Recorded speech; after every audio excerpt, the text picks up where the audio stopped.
How to modify audio waveform in AudioMass. First of all, open AudioMass in your browser and import your audio by either dragging the file into the window or using the file menu to load it from your computer.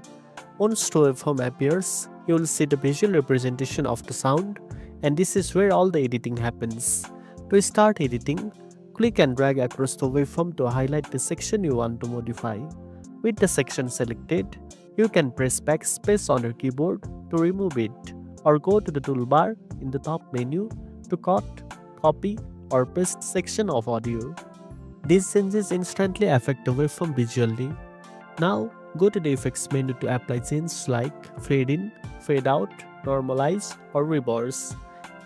These tools allow you to gradually increase or decrease volume, balance loudness across the track, or flip the audio playback.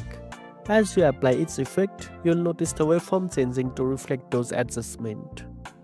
If you want to undo any change, simply use the undo button or press Shift plus Z on your keyboard to revert to the previous state. This makes experimenting with edits safe and easy without losing your original audio. Finally, once you are satisfied with your edits, you can export your modified audio by clicking File, then Export or Download.